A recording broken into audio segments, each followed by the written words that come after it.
Hello friends, दोस्तों, स्वागत करता हूँ इस अपने नए लेक्चर में। और आज का जो हमारा टॉपिक रहने वाला है, अपने ही चैप्टर 1 जो हम इनकम टैक्स का पढ़ रहे हैं उसको आगे बढ़ा रहे हैं। और आज हम डिस्कस करने वाले हैं कि इनकम टैक्स का चार्ज क्या है, चार्ज ऑफ इनकम टैक्स क्या है, और फिर कैसे बेसिक क्या है इनकम टैक्स का, मतलब एक कैसे रेट डिसाइड करें, कितना टैक्स लगेगा, और फिर कंप्यूटेशन कैसे करें, कैसे पता चलेगा कि ऐसे ऐसे हम कंप्यूट करेंगे।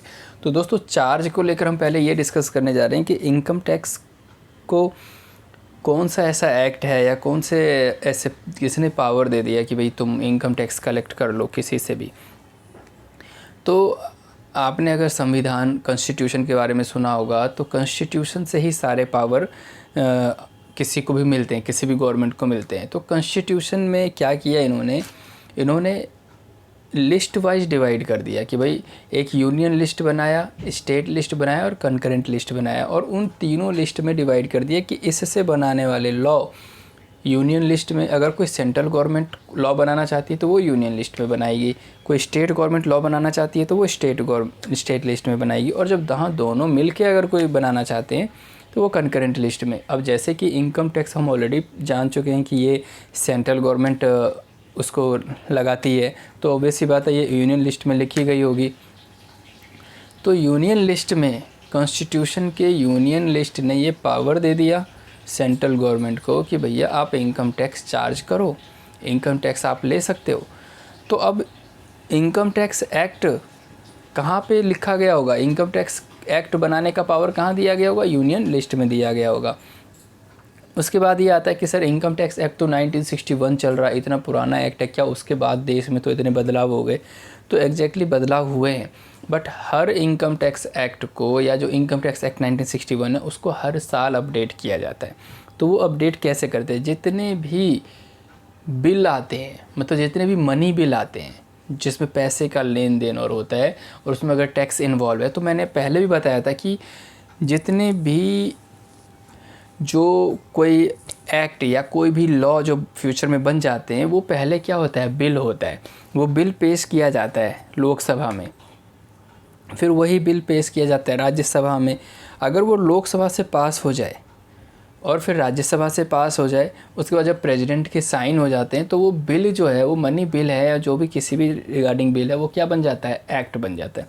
लेकिन इनकम टैक्स एक्ट को बहुत सारे बिल से कोई लेना देना नहीं है, उसको तो सिर्फ और सिर्फ मनी से रिलेटेड कोई बिल है जहाँ से पैसा इन्वॉल्व है उसकी बात वो करता है।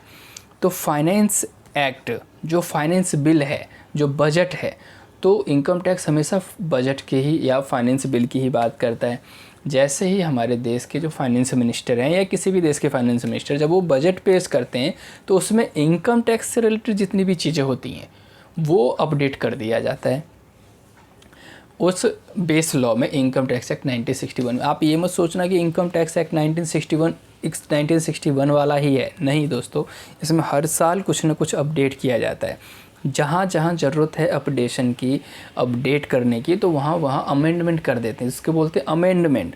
मतलब अगर आप इनकम टैक्स में एक्सपर्ट बनना चाहते हैं तो आप ये नहीं सोच सकते कि एक बार मैंने टैक्स पढ़ लिया तो काफ़ी है। नहीं, आपको ये जानना पड़ेगा कि क्या क्या उसमें बदलाव आ रहे हैं, उस बदलाव की वजह से कौन कौन सी ट्रांजैक्शन है या अकाउंट्स में कहाँ कहाँ इसका इफ़ेक्ट आएगा। दोस्तों, अगर कोई अकाउंटेंट भी है, और अगर अकाउंटेंट, एक अच्छा अकाउंटेंट तभी कहलाता है जब उसको टैक्स की नॉलेज है। मान लीजिए किसी अकाउंटेंट को पता ही नहीं है इनकम टैक्स के बारे में, तो अपनी जर्नल एंट्री तक गलत बना देगा। पता चले कहीं पे टैक्स काटना है, कहीं पे टैक्स लगाना है, वो नहीं लगाएगा। इसीलिए यहाँ पे जो चार्ज ऑफ इनकम टैक्स में यही समझाने की पूरी कोशिश की गई कि फाइनेंस बिल को समझे, फाइनेंस एक्ट को जाने। और फिर मैंने बताया था नोटिफिकेशन है, सर्कुलर है, हाई कोर्ट की जजमेंट है, सुप्रीम कोर्ट की जजमेंट है, इन सब से एक बेस बन जाता है भाई इनकम टैक्स को कैलकुलेट करने का या कंप्यूट करने का। अब बात आती है कि रेट कहाँ से पता चले, तो रेट भी सबके अलग अलग हैं, सबके स्लैब अलग अलग हैं कि भाई कोई अगर 5 लाख कमाता है तो इतना टैक्स, 10 लाख कमाता है तो इतना, 20 लाख कमाता है तो इतना, 1 करोड़ कमाता है तो इतना, 50 लाख, तो सबके लिए अलग अलग हैं, वो भी हम समझेंगे। फिर सर कंप्यूट कैसे करें इनकम? तो जैसा कि पहले ही इंट्रोडक्शन लेक्चर में मैंने बताया है कि इनकम टैक्स ने क्या किया, सभी इनकम को उसने कैटेगरी में डिवाइड कर दिया कि इंसान कितने टाइप की इनकम करता है। तो उन्होंने तो देखा कि यार सैलरी की इनकम हो सकती है, हाउस प्रॉपर्टी से इनकम हो सकती है, कैपिटल गेन एसेट को बेच लिया, और अगर कहीं जो कोई बिजनेस से और प्रोफेशन से हो सकती है, और जो कहीं कवर ना हो वो इनकम फ्रॉम अदर सोर्स में कवर कर देते हैं। तो हम क्या करेंगे, जब कंप्यूटेशन करेंगे तो सभी अलग अलग हेड, ये सारे हेड हैं जिस हेड में हम अपनी इनकम करते हैं, उन सारे हेड को एक एक करके लिखेंगे कि मेरी सैलरी से ये इनकम है, बिजनेस प्रोफेशन से ये है, कैपिटल गेन से ये है, इनकम फ्रॉम अदर सोर्स से ये है, बिजनेस से ये, और ऐसे करके उसको टोटल कर देंगे। तो यही तो है कंप्यूटेशन। तो देखने जा रहे हैं, अपने बुक से कवर कर लेते हैं इस टॉपिक को, और अब चेक करते हैं कि किताब में क्या लिखा गया है। तो दोस्तों यहाँ देखने जा रहे हैं हम चार्ज ऑफ इनकम टैक्स। ये चार्ज ऑफ इनकम टैक्स है क्या?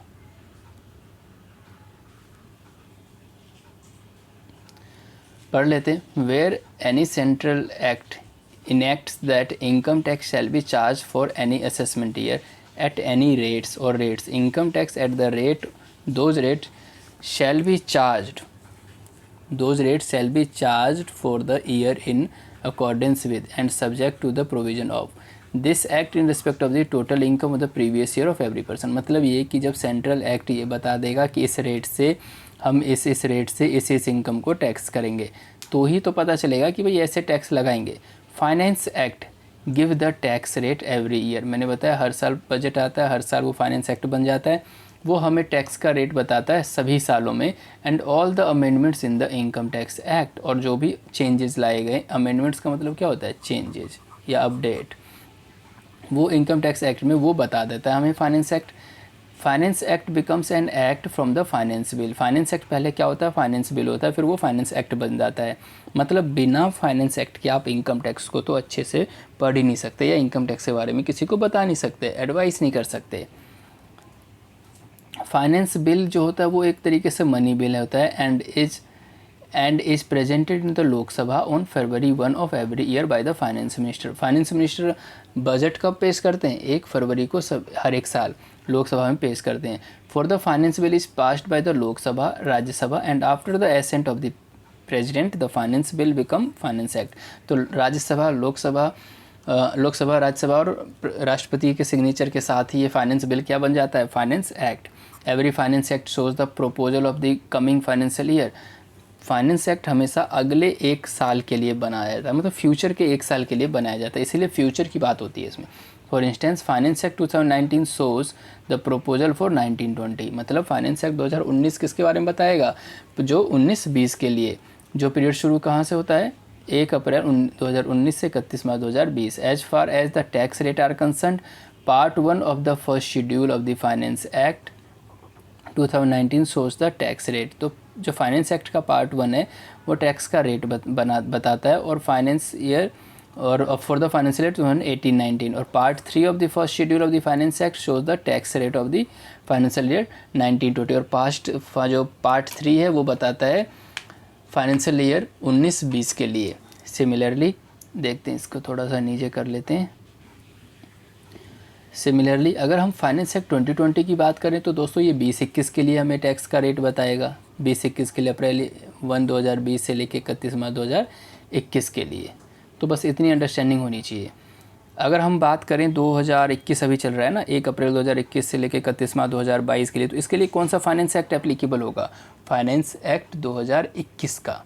फाइनेंस एक्ट 2021 का जो होगा वो किसके लिए एप्लीकेबल होगा, 21-22 के लिए। और फाइनेंस एक्ट 2021 कब आया होगा, 1 फरवरी 2021 को। तो हम आगे पढ़ते हैं। Part 3 of the first schedule of the current year finance act become part of the first schedule of the next year of finance act. For instance part 3 of the first schedule, दोस्तों इसको समझने की ज़रूरत नहीं है, आप इसको काट सकते हैं। तो जितना मैंने एक्सप्लेन किया वो आपने अगर अच्छे से समझ लिया तो आपका बेस बिल्कुल क्लियर हो जाएगा कि फाइनेंस एक्ट है क्या, फाइनेंस बिल क्या है, मनी बिल क्या है, और कैसे चार्ज किया जाएगा। दोस्तों हमारा नेक्स्ट टॉपिक है basic principle of income tax. Following are some basic principle. Income tax के कुछ बेसिक प्रिंसिपल क्या हैं। Income tax is an annual tax on total income. मतलब ये साल में एक ही बार लगता है, ये नहीं कि हर महीने हर क्वार्टरली देना होता है। Second number, tax rates are fixed by the annual finance act. Tax rate कौन फिक्स करता है? Indian income tax act 1961 fix नहीं करता है, फाइनेंस एक्ट फिक्स करता है, वो भी जो एनुअली हर साल के लिए अलग अलग। इसीलिए बजट वाले दिन सब यही लेके टीवी में देखते रहते हैं कि वो यार इस बार का टैक्स रेट क्या रहा, स्लैब में क्या चेंजेस आए। Third, tax is charge on the total income of every person computed in accordance with the provision of this act. Tax किस पे चार्ज किया जाता है?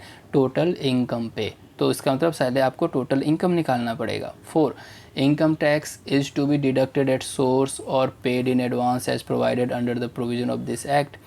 इनकम टैक्स को पे करने के या डिडक्ट करने के कई तरीके हैं, जैसे कि TDS है, आपके कहीं से भी इनकम हो रही है वो सामने वाला पर्सन आपका TDS काट लेगा, तो वो भी आपने जो TDS का आपका जो TDS कटा है वो भी आपने टैक्स ही तो पे कर दिया है, तो ये भी है एक तरीका टैक्स कलेक्ट करने का। Total income is computed on the basis of residential status of the SS. ये हमने पहले ही पढ़ लिया था कि रेजिडेंशियल स्टेटस मतलब वो इंडिया का रेजिडेंस होना चाहिए इनकम टैक्स एक्ट में, तभी उसकी टोटल इनकम कंप्यूट करेंगे। वो जो रेजिडेंशियल स्टेटस से अगर इंडिया का रेजिडेंस ही नहीं होता तो फिर उसका हम क्यों करें कंप्यूटेशन जब उस पर टैक्स ही नहीं मिलना है। तो ये था छोटा सा टॉपिक। अब आगे बढ़ते हैं 1.7 कंप्यूटेशन ऑफ टोटल इनकम। ये भी मैंने आपको एक्सप्लेन पहले ही कर दिया है, फिर भी देख लेते हैं। पहले आपको थोड़ा सा जूम। तो दोस्तों कंप्यूटेशन ऑफ टोटल इनकम मैंने बताया था कि अलग अलग हेड की इनकम होती है, अलग अलग टाइप की इनकम होती है, बस उसको आपको लिखना है। पहला सैलरी से होने वाली इनकम, हाउस प्रॉपर्टी से होने वाली इनकम, PGBP से होने वाली इनकम, कैपिटल गेन से होने वाली income, income from other sources. तो ये सारा ऐड कर दो तो क्या आ जाएगा? ग्रॉस टोटल इनकम, GTI मतलब कहते हैं ग्रॉस टोटल। इसमें से डिडक्शन दे दो को जो आपको बेनिफिट दे रहा है गवर्नमेंट की, भाई यहाँ इन्वेस्टमेंट कर लिया तो सेक्शन 80 की डिडक्शन दे दो। उसके बाद जो नेट आएगा वो क्या हो जाएगा? Net taxable income. तो सवाल ये उठता है कि सर टैक्सेबल इनकम मेरा मान लो ये आ गया 10,150 रुपये 50 पैसे, तो इसको क्या ऐसे लिखें? तो इन्होंने बोला नहीं, राउंडिंग ऑफ करो।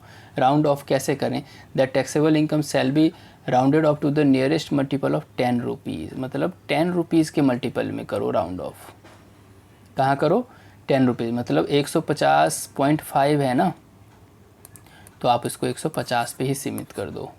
5 रुपये से ज़्यादा 155 से अगर आगे होता तो क्या कर देंगे? इसको हम 160 कर देंगे।